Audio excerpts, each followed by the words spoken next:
जय भारत जय संविधान। अब क्या होगा आगे। Welcome to my channel limitless Anu. कैसे हैं आप? उम्मीद करती हूँ कि आप सभी अच्छे ही होंगे।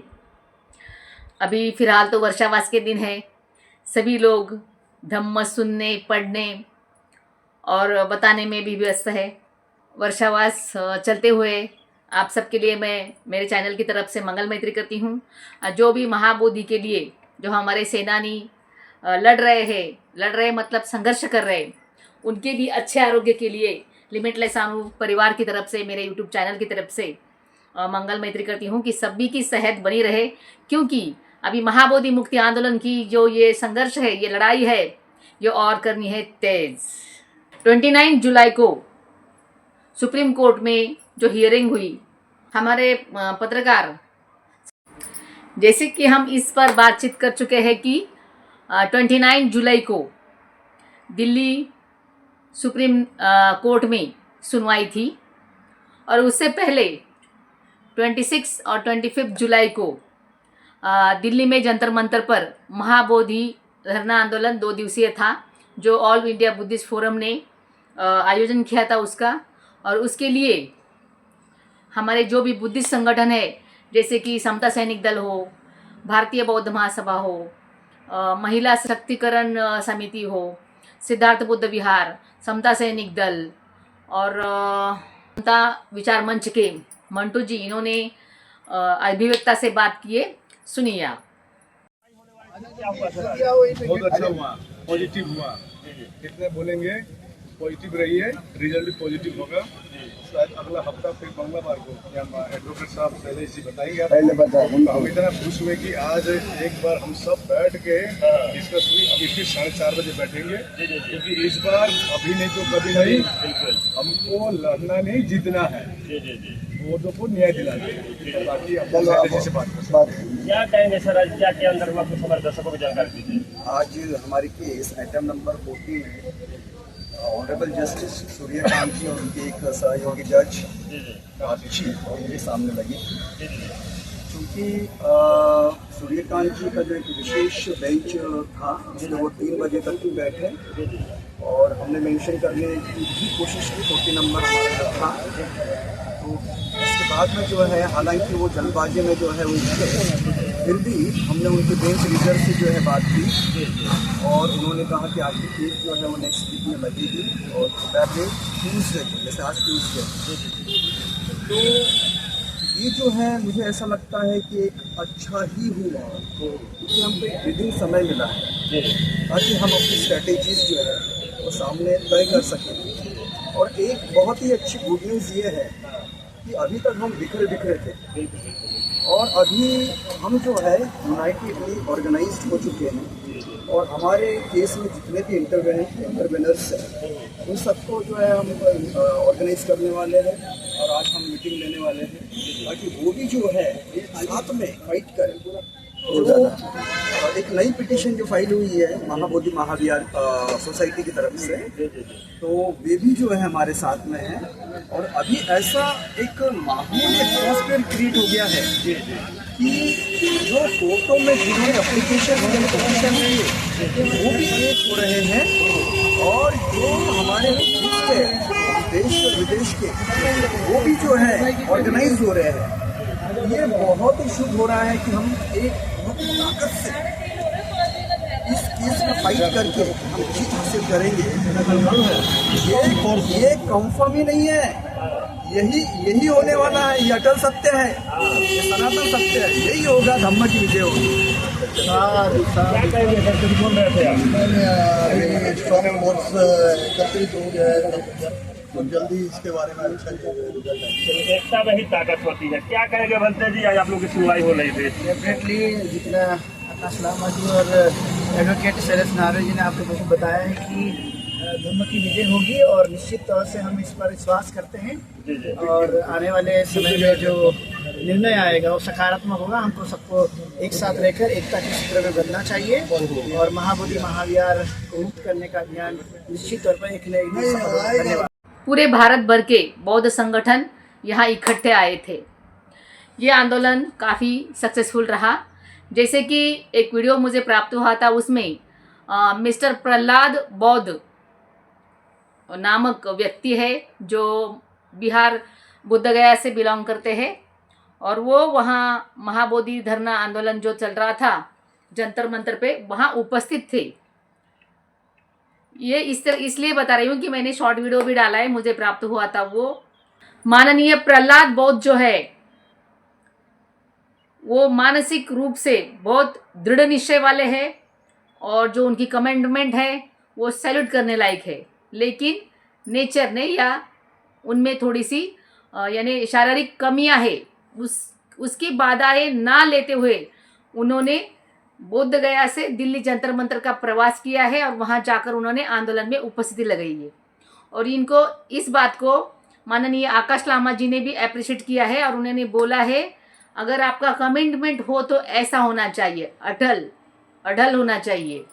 और लामा जी हमेशा कहते हैं हर एक बात जानो, छानो और फिर मानो, यही एजेंडा लेते हुए हम लोग आगे चलेंगे।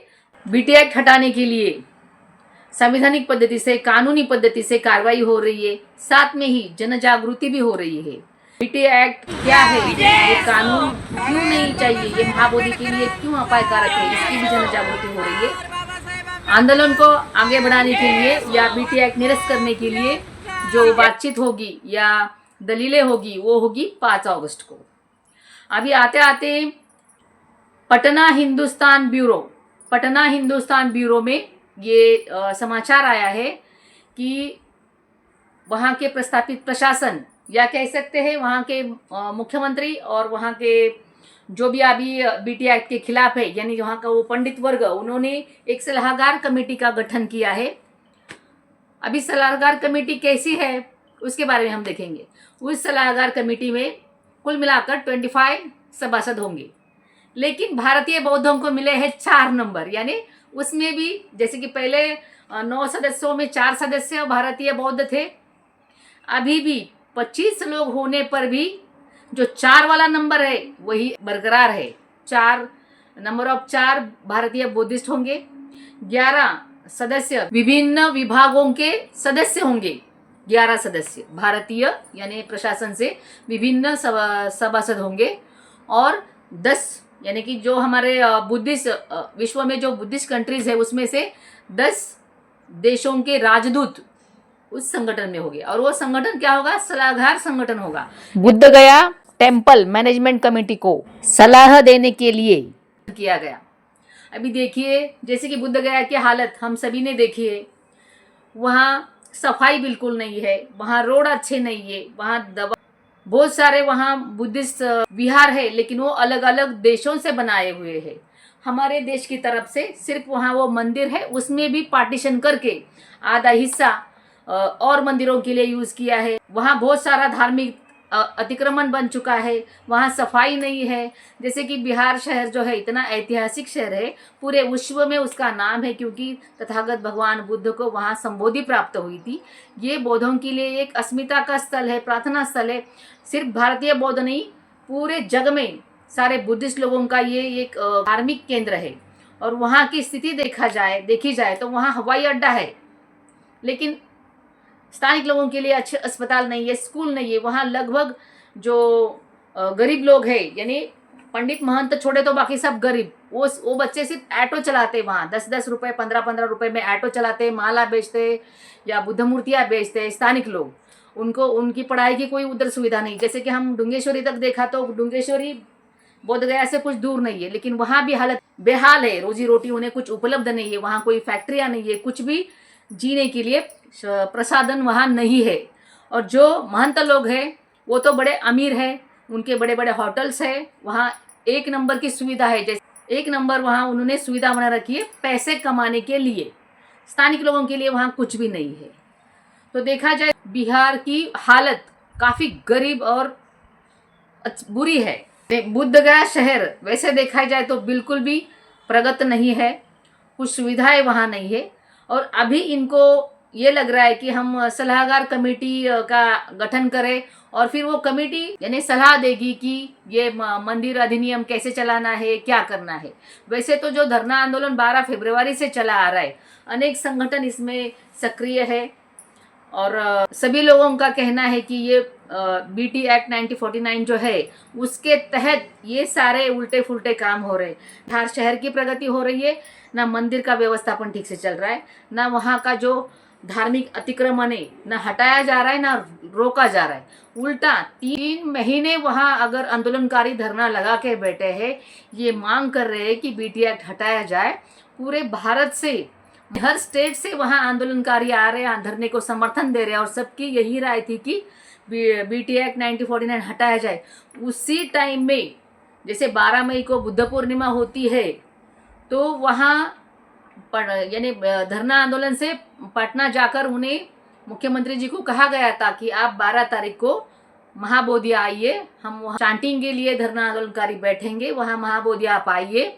और बुद्ध पूर्णिमा सेलिब्रेशन का इनविटेशन उन्हें दिया था और उनको वहाँ बुलाया था और साथ ये भी कहा था कि जो हमारा कहना है वो भी आप सुनिए, लेकिन वो नहीं आए, उन्होंने भेजा किसी को। वैसे तो एकता में ही जीत है, एकता ही बड़ी ताकत है, एकीचे बळ मिळते फळ। फल तो मिलने ही वाला है, लेकिन हम अगर एक साथ जुड़े रहे तो प्रशासन या कोई और जो विरोधी है, BT एक्ट के समर्थक है, जो बीच में एक टांग नहीं अड़ा पाएंगे। आपका क्या सुझाव है BT एक्ट निरस्त करने के बारे में? क्या क्या प्रयोजन हो सकते हैं BT एक्ट जनमानस तक फैले इसलिए, और इस प्रशासन को जैसे कि बिहार के मुख्यमंत्री हो, प्रधानमंत्री हो, न्यायाधीश हो, इनको पोस्ट कार्ड लिखने का एक अभियान अभी शुरू किया जा रहा है। आप भी इस आंदोलन का हिस्सा बनिए। और भी कुछ आपके दिमाग में राय हो, सुझाव हो कि इससे BT एक्ट जनमानस तक पहुंच सकता है तो कमेंट में ज़रूर बताइए। तो मिलते हैं किसी और वीडियो में। जय भीम, नमो बुद्धाय।